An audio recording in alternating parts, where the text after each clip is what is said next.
चौराहे पर खड़ा सुनील अपने छोटे से ठेले पर रोज की तरह समोसे बेच रहा था। लेकिन आज मौसम कुछ और ही था। आसमान में काली घटाएं, तेज हवा और बारिश की बूंदें टप टप गिरने लगी थीं।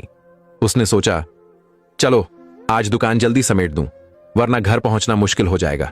तभी अचानक उसकी नजर दूर से आते एक छोटे से बच्चे पर पड़ी। करीब 8 साल का वो बच्चा नंगे पांव, फटे पुराने कपड़ों में बेहद थका हारा और कमजोर सा लग रहा था, लेकिन उसकी आंखों में एक अजीब सी मासूमियत थी। धीरे धीरे ठेले तक पहुंचकर उसने कांपती आवाज में कहा, भाई क्या आप मुझे कुछ खिलाएंगे? बहुत भूख लगी है। सुनील एक पल को खामोश रहा, फिर चेहरे पर मुस्कान लाते हुए बोला, हाँ बेटा, क्यों नहीं, अभी देता हूं। उसने तुरंत कढ़ाई से गर्मा गर्म समोसा निकाला, हरी चटनी और प्याज के साथ एक प्लेट में सजाकर उसके सामने रख दिया। बच्चे ने समोसे की ओर देखा, लेकिन तुरंत ही आंखें झुका लीं।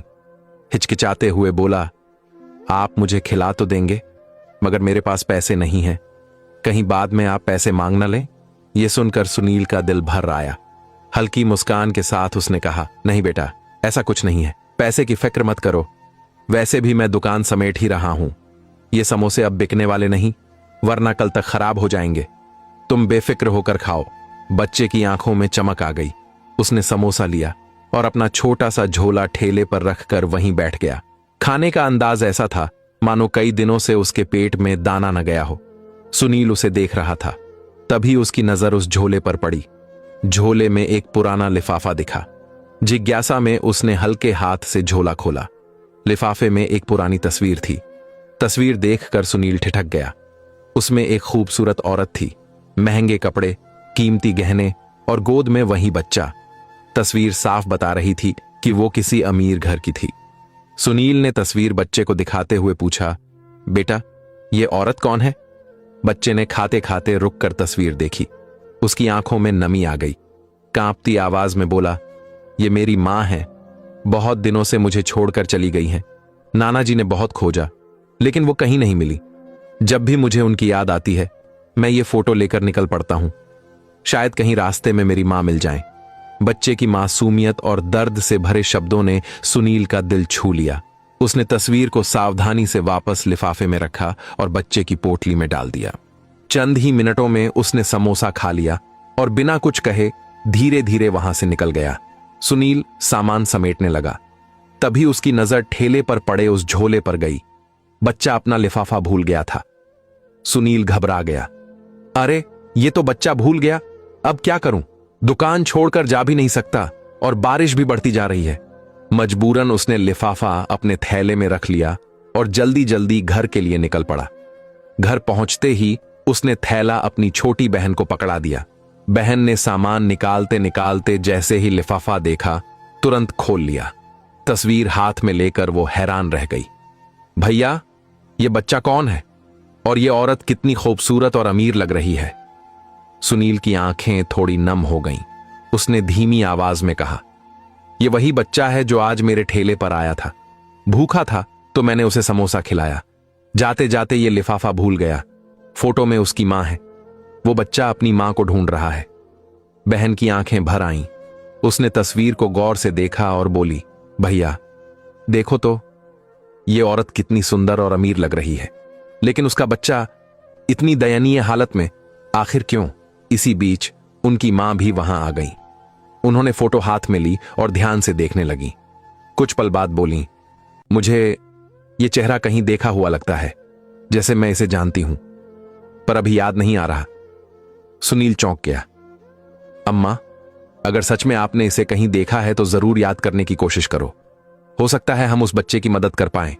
मां ने माथे पर हाथ रखकर देर तक सोचने की कोशिश की, मगर उस वक्त याद नहीं आया। उन्होंने तस्वीर लिफाफे में रख दी और धीरे से बोली, कल मैं इस फोटो को अपने साथ ले जाऊंगी। रोज काम पर जाती हूं, शायद बार बार देखने से याद आ जाए कि ये औरत कहां मिली थी। उस रात तीनों, सुनील, उसकी मां और बहन बिस्तर पर लेटे तो सही, मगर किसी की आंखों में नींद नहीं थी।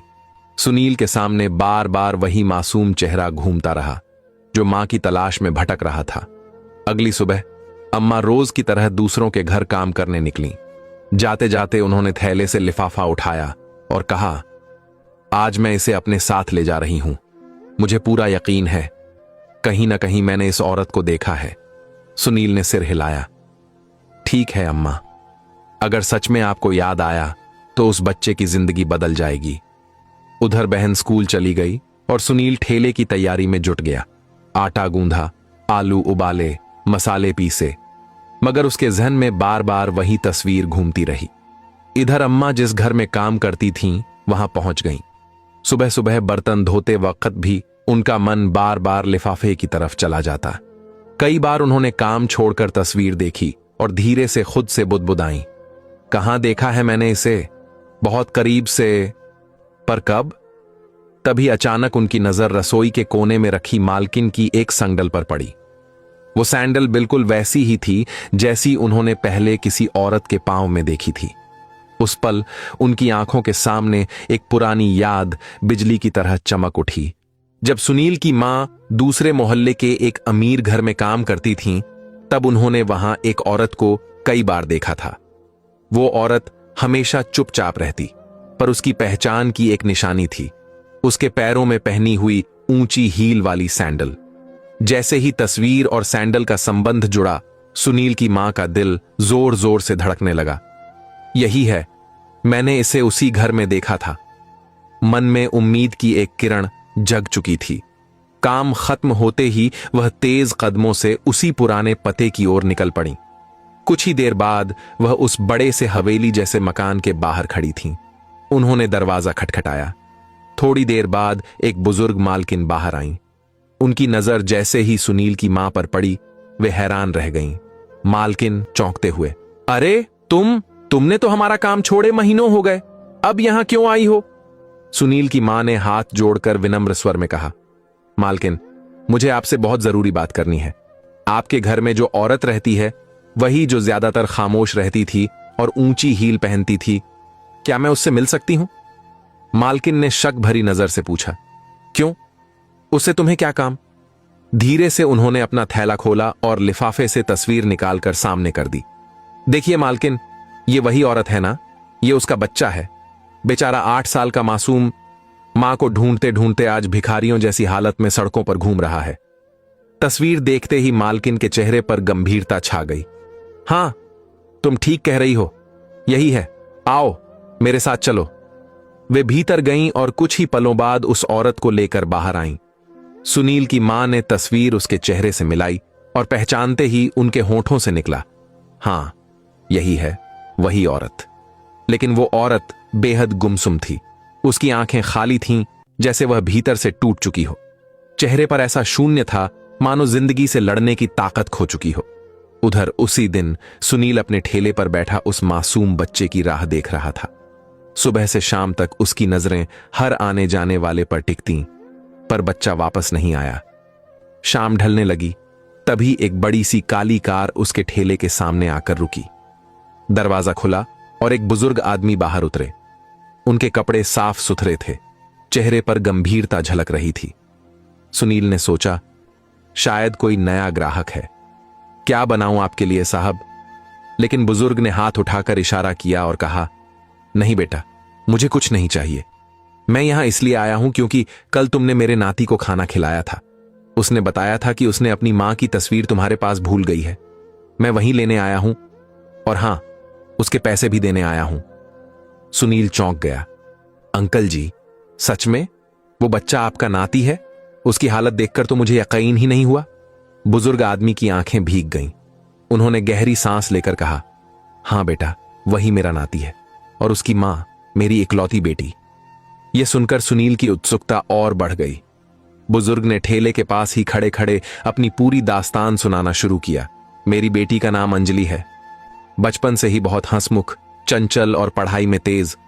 हमारी दुनिया उसी पर टिकी थी, लेकिन कॉलेज में उसने एक लड़के से प्यार कर लिया। जब हमें खबर मिली तो हमने समझाया, डांटा, मना किया, मगर वो अड़ी रही। एक रात वो उस लड़के के साथ घर छोड़कर चली गई। हमारे लिए वो रात मौत से भी भयानक थी। हमें लगा हमारी इज्जत मिट्टी में मिल गई। उस गुस्से में हमने उससे सारे रिश्ते तोड़ लिए। सुनील ध्यान से हर शब्द सुन रहा था। उसकी आंखों में सवाल थे और बुजुर्ग की आवाज में पछतावे का बोझ कुछ साल पहले हमें खबर मिली कि उस लड़के की मौत हो गई, अंजलि के पति की। उस सदमे को मेरी बेटी बर्दाश्त नहीं कर पाई। उस वक्त हमने मजबूरी में अंजलि और उसके छोटे बेटे यानी मेरे नाती को अपने घर ले आया। शुरुआत में सब ठीक था, पर धीरे धीरे उसका मन टूटा सा रहने लगा। डॉक्टरों को दिखाया, दवाइयां दी, पर उसकी आंखों से उम्मीद गायब होती गई। और फिर एक दिन उसने अचानक दरवाजा खोला और कहीं चली गई। हम दिन रात ढूंढते रहे, हर गली, हर मोहल्ला छान मारा, लेकिन वो कभी वापस नहीं लौटी। इतना कहते कहते उनकी आवाज भर्रा गई, आंखों से नमी छलक पड़ी। बेटा, मेरा नाती अपनी मां से बहुत मोहब्बत करता है। जब से उसने होश संभाला है, तभी से उस फोटो को लेकर गली गली, शहर शहर भटकता है। उसे लगता है किसी मोड़ पर उसकी मां मिल जाएगी। कल वह तुम्हारे ठेले तक पहुंच गया था। सुनील का दिल जैसे कसक उठा। उस मासूम की छवि और गहरी उतर गई। उसने धीमे स्वर में कहा, अंकल जी, सच कहूं तो वो फोटो अभी मेरे पास नहीं है। मैंने उसे अपनी मां को दे दिया था। उन्होंने कहा था कि शायद यह औरत उन्होंने कहीं देखी है, इसलिए तस्वीर उन्हीं को थमा दी। बुजुर्ग की आंखों में उम्मीद चमक उठी। क्या तुम्हारी मां ने उसे देखा है? सच में? सुनील ने सिर हिलाया। हां अंकल जी, कल रात वो बार बार कह रही थीं कि चेहरा उन्हें जाना पहचाना लग रहा है, पर याद नहीं आ रहा था कहां देखा। बुजुर्ग ने दोनों हाथ जोड़ते हुए कहा, बेटा, अगर तुम्हारी मां ने सच में उसे देखा है तो शायद अब मेरी बेटी मुझे मिल जाए। यही मेरी जिंदगी की सबसे बड़ी ख्वाहिश है। सुनील ने उन्हें भरोसा दिलाया। आप निश्चिंत रहिए अंकल जी, जैसे ही मां लौटेंगी मैं उनसे पूछकर आपको खबर दूंगा। आप अपना पता या नंबर दे दीजिए। बुजुर्ग ने जेब से एक कार्ड निकाला और सुनील को थमा दिया। यह रहा मेरा नंबर और पता। अगर कोई खबर मिले तो मुझे तुरंत बताना। इतना कहकर वो कार में बैठे और धीरे धीरे ओझल हो गए। लेकिन सुनील के मन में अब एक नई बेचैनी घर कर गई थी। क्या सच में मेरी मां ने उसी औरत को देखा है? अगर हां तो कहां? शाम ढलते ही वह घर पहुंचा। मां पहले से उसका इंतजार कर रही थी। उनके चेहरे पर हल्की सी मुस्कान थी। बेटा, आज मुझे सब याद आ गया। हां, मैंने उसे देखा था। वह पास के गांव में बड़े घर में रहती थी जहां मैं काम किया करती थी। वहां एक बुजुर्ग बिजनेसमैन उसे अपने घर में रखे हुए थे। चुपचाप रहती थी, बहुत टूटी सी, गुमसुम। सुनील की आंखें चमक उठीं। अम्मा, तो वही है, वही उस मासूम की मां है। और आज उसके पिता यानी बच्चे के नाना मेरे पास आए थे। उन्होंने पूरी कहानी बताई। कहा कि अगर उनकी बेटी मिल जाए तो तुरंत खबर देना। मां ने राहत की सांस ली और तुरंत फोन उठाकर उन्हें खबर दी, पूरा पता बताया। कुछ देर बाद ही रात के अंधेरे में झोपड़ी के बाहर एक बड़ी सी कार आकर रुकी। गली के तंग रास्तों में इतनी शानदार गाड़ी देखकर मोहल्ले के लोग इकट्ठा हो गए। सबकी जुबान पर एक ही सवाल था, इतनी बड़ी गाड़ी इस गरीब बस्ती में क्यों आई है? दरवाजा खुला। बाहर वहीं बुजुर्ग उतरे, चेहरे पर बेचैनी, आंखों में उम्मीद। उनके साथ वही मासूम बच्चा भी था। आज वो अच्छे कपड़ों में था, चेहरे पर हल्की चमक, पर निगाहें अब भी मां की तलाश में भटक रही थीं। बुजुर्ग ने सुनील को देखते ही कहा, बेटा, कहां है मेरी बेटी? मुझे उससे मिला दो। कई सालों से उसकी एक झलक देखने के लिए तरस रहा हूं। सुनील ने अपनी मां और बहन के साथ उन्हें रास्ता दिखाया और पास के उसी बड़े घर तक ले गया जहां उस औरत की गुमसुम जिंदगी कैद थी। दरवाजा धीरे धीरे खुला। सामने वही औरत खड़ी थी, थकी हुई आंखें, बिखरे बाल और चेहरे पर अजीब सी खामोशी। जैसे ही बच्चे ने उसे देखा, उसकी मासूम आंखों से चमक फूट पड़ी। वह अचानक जोर से चिल्लाया, मां! बोलते ही वो दौड़कर औरत की ओर भागा और उसकी गोद से लिपट गया। बच्चे की आंखों से आंसू झरझर बहने लगे। बुजुर्ग पिता भी अपनी बेटी को देखकर सिसक पड़े। अंजलि, मेरी बच्ची, तू कहां चली गई थी? मगर अंजलि बिल्कुल गुमसुम खड़ी रही। उसकी आंखों में पहचान की कोई चमक नहीं थी, जैसे उसकी यादों से मां और पिता का रिश्ता मिट चुका हो। सुनील की सांसें अटक गईं। उसने सोचा था मां बेटे का मिलन गले लगकर पूरा होगा, मगर अंजलि की खामोशी ने सबको पत्थर सा कर दिया। बुजुर्ग आदमी ने सुनील की ओर देखा और आंसुओं से भीगी आंखों से बोले, बेटा, तुम्हारा बहुत बहुत धन्यवाद। तुम्हारी वजह से आज हमें हमारी बेटी और उसके बेटे की झलक मिल सकी। अब हम इसे अपने साथ ले जाएंगे, इसका इलाज कराएंगे, इसे फिर से जिंदा करेंगे। इसके बाद वो अमीर परिवार अंजलि और बच्चे को कार में बैठा कर ले गया। जाते जाते उन्होंने वादा किया कि अगली सुबह वे सुनील से मिलने जरूर आएंगे। अगले दिन सूरज उगते ही वही शानदार कार सुनील की झोपड़ी के सामने आकर रुकी। इस बार उसमें केवल बुजुर्ग ही नहीं बल्कि उनकी पत्नी और अंजलि भी थीं। अंजलि का चेहरा थोड़ा बेहतर लग रहा था। घर के अंदर बैठते ही बुजुर्ग आदमी ने कहा, बेटा सुनील, तुमने हमारी बेटी से हमें मिलाया है। हम इस एहसान को कभी नहीं भूल सकते। अब हम तुम्हारे लिए कुछ करना चाहते हैं। सुनील ने हाथ जोड़ लिए। अंकल जी, इसकी कोई जरूरत नहीं। मैंने जो किया इंसानियत समझकर किया। बुजुर्ग मुस्कुराए। नहीं बेटा, इंसानियत की ही कदर करनी चाहिए। हमें अपनी बेटी की देखभाल के लिए एक भरोसेमंद इंसान चाहिए और हमें लगता है कि तुमसे बेहतर कोई नहीं हो सकता। तुम चाहो तो हमारे घर आकर काम करो। जितना आज कमाते हो उसका 2 गुना मिलेगा और तुम्हारी बहन की शादी हम अपने घर की बेटी की तरह कराएंगे। यह सुनकर सुनील हक्का बक्का रह गया। उसकी मां ने आंसू पोंछते हुए कहा, बेटा, यह ऊपर वाले का दिया हुआ अवसर है, इसे स्वीकार कर लो। कुछ ही दिनों में सुनील उस अमीर घर में काम करने लगा। वो सिर्फ अंजलि की देखभाल ही नहीं करता बल्कि उस बच्चे के लिए पिता जैसा सहारा भी बन गया। धीरे धीरे डॉक्टरों की देखरेख और सुनील की सच्ची सेवा से अंजलि की हालत सुधरने लगी। 5 महीने बीते और वो दिन भी आया जब अंजलि ने पहली बार अपने बेटे को पहचान लिया। उसके चेहरे पर मुस्कान लौटी और उसने अपने पिता को भी गले लगा लिया। अब सब कुछ सामान्य लगने लगा था, लेकिन बुजुर्ग बिजनेसमैन के दिल में एक और फैसला पल रहा था। एक दिन उन्होंने सुनील को पास बुलाया और कहा, बेटा, हमारी बेटी अब ठीक है, मगर हमें लगता है कि उसकी जिंदगी में एक स्थायी सहारा चाहिए और वह सहारा तुमसे बेहतर कोई नहीं हो सकता। अगर तुम्हें मंजूर हो तो हमारी बेटी से विवाह कर लो। हम तुम्हें अपना बेटा मान चुके हैं। सुनील पहले तो चौंक गया, झिझका भी, मगर जब अंजलि को यह बात बताई गई तो उसने चुपचाप सिर झुका लिया।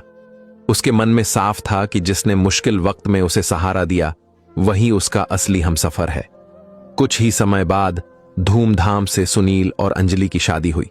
गरीब बस्ती का समोसा बेचने वाला वह साधारण लड़का अब एक अमीर घर का दामाद बन चुका था। उसकी मां और बहन भी उसी घर में रहने लगीं। बहन की शादी भी बड़े सम्मान और धूमधाम से हुई। सुनील की जिंदगी पूरी तरह बदल चुकी थी। जहां कभी उसके ठेले की खनक थी, अब वहां उसकी नई जिंदगी की गूंज थी। तो ये कहानी आपको क्या सिखाती है, आप कमेंट में जरूर बताएं और वीडियो अच्छी लगी तो लाइक सब्सक्राइब जरूर करें।